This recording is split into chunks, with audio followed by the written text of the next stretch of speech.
Hello, नमस्ते। आज पढ़ेंगे कि आयुर्वेद क्या है, आयुर्वेद का परिचय क्या है। जब भी हम किसी शब्द का परिचय पढ़ते हैं तो हम उसी शब्द को तोड़ मरोड़ के उसका परिचय निकलवाते हैं। इसी तरह हम आयुर्वेद के साथ करेंगे। आयुर्वेद को दो भागों में बांट लेंगे, आयु प्लस वेद। सबसे पहले हम पढ़ेंगे कि आयु क्या है। इसके लिए एक श्लोक दे रखा है, शरीर इंद्रिय सत्व आत्मा संयोगो धारी जीवितम नित्य गच्छानुबंधस पर्यायरारुच्यते। जिसका अर्थ क्या होता है? इसका अर्थ होता है कि शरीर, इंद्रिय, सत्व का मतलब होता है मन, और आत्मा, इन चारों के संयोग को आयु कहते हैं। इन शॉर्ट हम कह सकते हैं कि जन्म से लेकर मृत्यु तक का जो समय है वह आयु कहलाता है। जब तक जीवन है तब तक आयु है। धारी जीवितम नित्य गच्छानुबंधस पर्यायरारुच्यते। आयु के चार पर्याय होते हैं, धारी, जीवित, नित्य और अनुबंध। इन चारों शब्दों के ऐसे क्या अर्थ है जिन्हें इन्हें आयु के पर्याय कहा गया है? तो हम इन चारों के अर्थ देख लेते हैं। धारी का मतलब होता है शरीर को धारण करती है। जब तक आयु है तब तक जीवन है, यानी बोल सकते हैं कि आयु ही शरीर को धारण करती है। आयु ही श्वसन आदि क्रियाओं से प्राणों को धारण करती है। आयु के कारण ही शरीर प्रतिक्षण गतिमान रहता है। तो इन्हें नित्य भी पर्याय के रूप में नित्य भी हो गया। अनुबंध का मतलब हो गया कि जब तक हमारा शरीर जीवित है, हमारी आत्मा चेतनाशील अवस्था में है, तब तक एक शरीर से दूसरे शरीर में संयोग रूप से अनुबंध स्थापित होगा ही। तो इसलिए आयु का एक पर्याय अनुबंध भी हो गया। अब हम पढ़ते हैं कि वेद क्या है। विद ज्ञान धातु से वेद शब्द बना है। वेद की डेफिनेशन क्या होती है? जिससे ज्ञान हो वह वेद कहलाता है।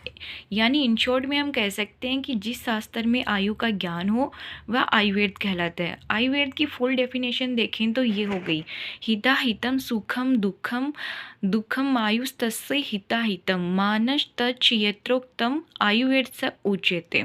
इसका मतलब क्या होता है? इसका मतलब होता है कि जिस शास्त्र में हितायु, अहितायु, सुखायु, दुख आयु, इनके लिए जो हितकर अहितकर है उनका अध्ययन किया जाता है और आयु के स्वरूप का उल्लेख किया जाता है, वह आयुर्वेद कहलाता है। अब हम देखते हैं कि आयु के प्रकार कितने हैं। तो हमने देख ही लिया यहाँ की आयु 4 प्रकार की होती है, हितायु, अहितायु, सुख आयु, दुख आयु। हम इनकी डिटेल्स में थोड़ा पढ़ लेते हैं। सुख आयु क्या होती है? सुख आयु होती है कि शारीरिक व मानसिक रोगों से आक्रांत नहीं हो, उसकी आयु सुख आयु है। जो इंसान युवावस्था संपन्न हो उसकी आयु सुख आयु है। जो व्यक्ति प्रत्येक कार्य करने में समर्थ हो उसकी आयु सुख आयु है। ज्ञान व विज्ञान से युक्त हो, जब इंसान ज्ञान विज्ञान से युक्त होगा तो वह अपनी स्वस्थता के प्रति जागरूक होगा, तो कह सकते हैं कि वह एक सुख आयु जीवन व्यतीत करेगा। सभी इंद्रियां क्रियाशील हो।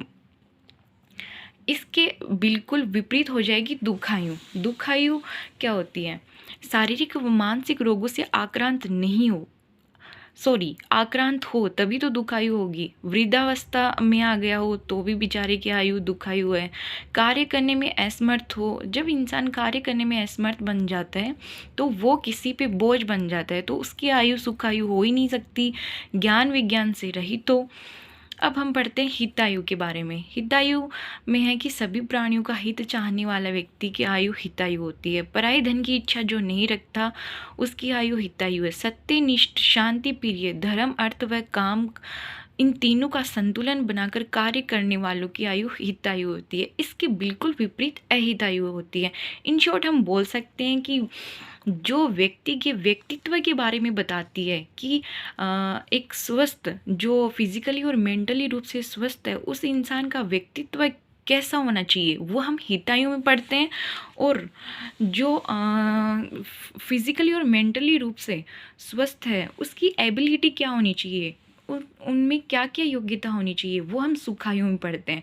सुखायु के विपरीत दुखायु हो जाएगी और हितायु के जस्ट विपरीत अहितायु हो जाएगी।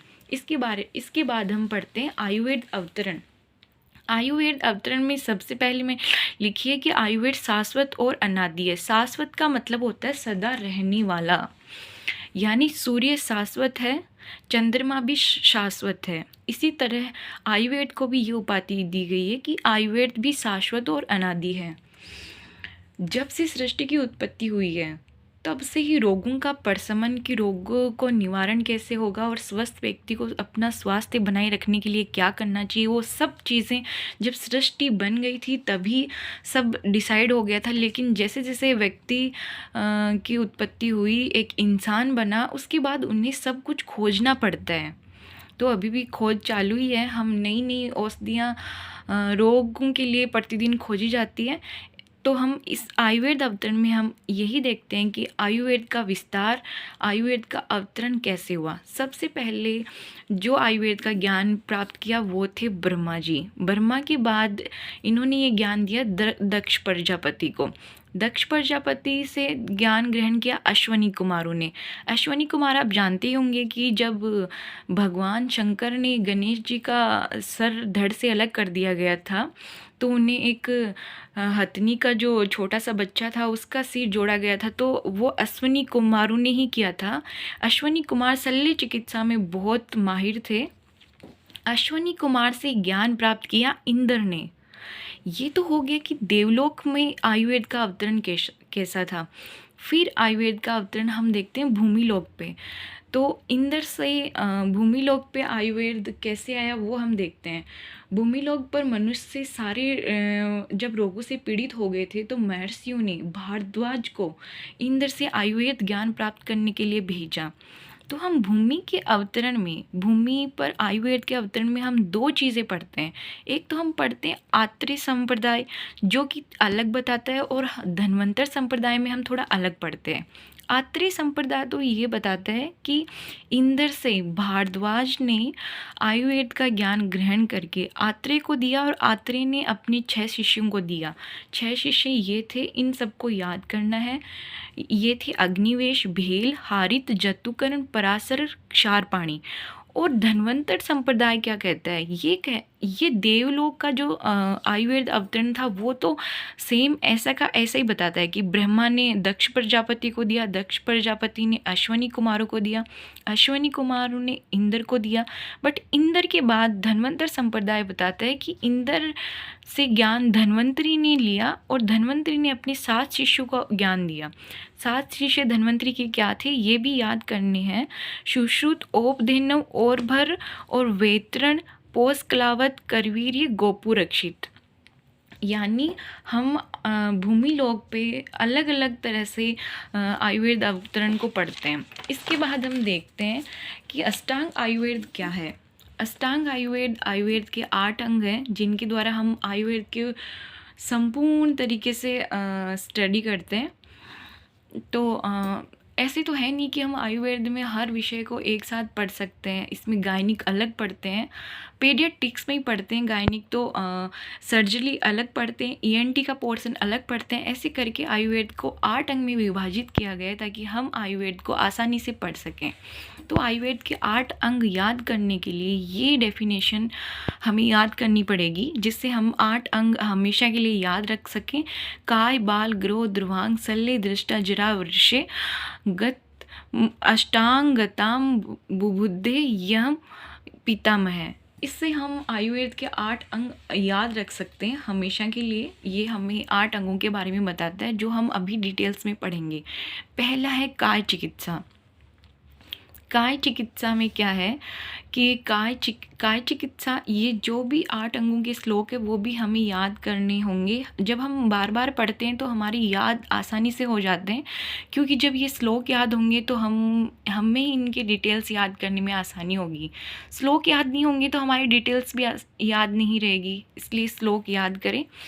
काय चिकित्सा का श्लोक है। काय चिकित्सा नाम सर्वांग शश्रितानाम व्याधीनाम ज्वर, रक्तपीत, शोषोन्माद, अपस्मार, कुष्ठ, मेहा, अतिसार, दिमानुपशमनार्थम। इसका अर्थ क्या होता है? इसका अर्थ काय चिकित्सा, पहले तो काय चिकित्सा में हम उन रोगों का अध्ययन पढ़ते हैं जिन रोगों का इफ़ेक्ट पूरी बॉडी पे रहता है, सभी अंगों पे रहता है। जैसे कि ज्वर हो गई, आपको पता है, बुखार।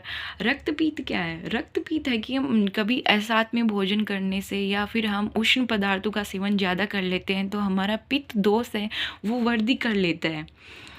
फिर क्या होता है? पित्त दोष की वृद्धि के कारण मुंह, योनि, गुदमार हुआ, मूत्र द्वार हुआ, उनसे खून निकलने लग जाता है, उसे रक्तपीत कहते हैं। उन्माद मानसिक दोष हो गया, मानसिक रोग को उन्माद कहते हैं। अपस्मार मिर्गी को बोलते हैं। कुष्ठ एक स्किन डिजीज़ है जिसमें हमारे पूरे स्किन पे छोटी छोटी छोटी छोटी फुंसियाँ सी हो जाती हैं, दाने से हो जाते हैं।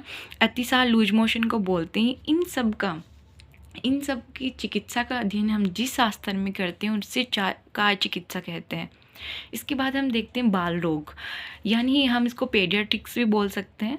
कौमार भृत्य नाम कुमार भरण दात्री क्षीर दो संशोधनार्थम दुष्ट स्तने ग्रह समुत्था नाम च व्याधि नाम उपशमनार्थम। जिसका अर्थ क्या होता है?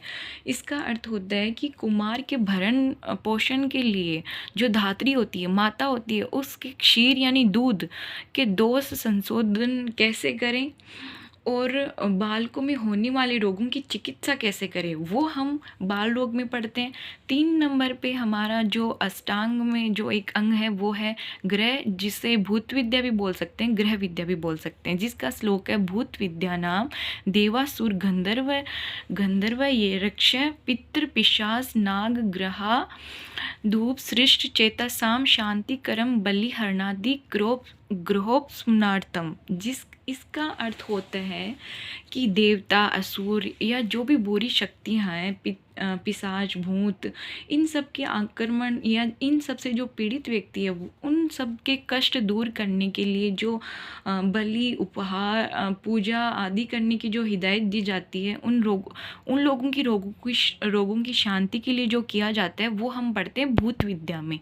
चौथा पॉइंट है ENT जिसे सालाक्य भी बोला जाता है। इसका श्लोक है सालाक्य नाम ऊर्ध्व जत्रु गता नाम रोगा नाम श्रवण वदन नयन घ्राणदि सश्रिता नाम व्याधि उपशमनार्थम च। इसका अर्थ क्या होता है? इसका अर्थ होता है कि कर्ण, आँख, मुख, नाक आदि जो जत्रु ठोड़ी के ऊपर के जो भी अंग हैं, ऊपर स्थित अंग हैं, उनकी रोगों की शांति के उपाय जो पढ़ते हैं वो हम ENT में पढ़ते हैं। सल्ले का जो श्लोक है वो है तंत्र सल्ले नाम विवितरण काष्ठ पाशु लोह लोष्ट्रा अस्थि बाल नख पुएश्राव दुष्ट वर्णा अंतर गर्भ सल्ले हरनाद यंत्र शस्त्र शारा अग्नि प्राणी धान वर्ण विनिश्चार्थच।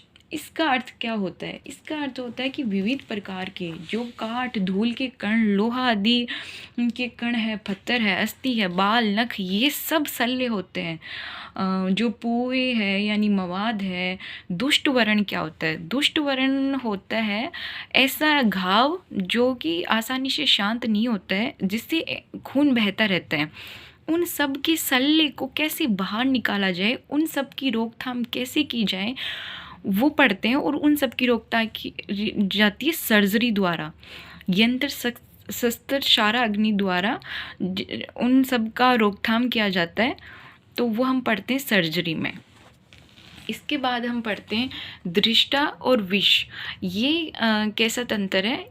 ये है अगत तंत्र नाम सर्प कीट लूता मुशिकादि विष व्यंजनार्थ विविध विष संयोगो पश्चनार्थच। इसका अर्थ क्या होता है? इसका मतलब होता है कि सर्प, कीट, मूषा आदि जो भी जहरीले जानवर हैं वो हमें काटने के बाद उनकी विष की चिकित्सा कैसे की जाती है, ये हम जिस शास्त्र में पढ़ते हैं वो कहलाता है विष या दृष्टा बोल सकते हैं। फिर 7वां नंबर आयुर्वेद का जो अंग है वो है जरा। रसायन तंत्र नाम वय स्थापन माए मेर्धा बलकरम रोगापहरण समर्थेज। इसका अर्थ क्या होता है? इसका अर्थ होता है कि दीर्घ काल तक युवावस्था कैसे बनाए रखनी है। ये तो हमें सबको ध्यान है कि रसायन हमारी युवावस्था बनाए रखने के लिए होते हैं, जैसे कि अश्वगंधा है ही। हमारी आयु की रक्षा कैसे करनी है, हमारी वर्दी, बल आदि की वर्दी कैसे बनाए रखनी है, ये सब जो हम तंत्र में पढ़ते हैं वो जरा में पढ़ते हैं। फिर लास्ट का वृष, जिससे वाजीकरण भी कहते हैं। रसायन और वाजीकरण हमने पहले भी थोड़ी चर्चा की थी। तो वाजीकरण तंत्र नाम अल्प शुक्र दुष्ट क्षीण विषुष के रेत साम्पयान प्रसादोपचयन जनन निमित्त प्रहर्ष जननार्थज। इसका अर्थ क्या होता है? इसका अर्थ होता है कि वाजीकरण तंत्र में जिनका अल्पवीर्य हो, दुष्ट वीर्य हो, क्षीण वीर्य हो, शुष्क वीर्य हो, इन सब का यही अर्थ होता है कि किसी में स्पर्म की संख्या, शुक्राणु की संख्या कम बनती है, किसी के शुक्राणु गतिशील नहीं होते हैं या कम गतिशीलता होती है, किसी के शुक्राणु में दोष होते हैं, तो वह सब दूर किस में किए जाते हैं, वह हम वाजीकरण तंत्र में पढ़ते हैं। इन शॉर्ट हम कह सकते हैं कि संतानोत्पत्ति में जो भी कमियां आ रही हैं उन सब को दूर करके हम उनके उपचार के बारे में जो पढ़ते हैं वो हम वाजीकरण तंत्र में पढ़ते हैं। तो ये हमारा था अष्टांग आयुर्वेद। तो thanks for watching my video. आगे के जो भी टॉपिक है हम पढ़ेंगे नेक्स्ट वीडियो में।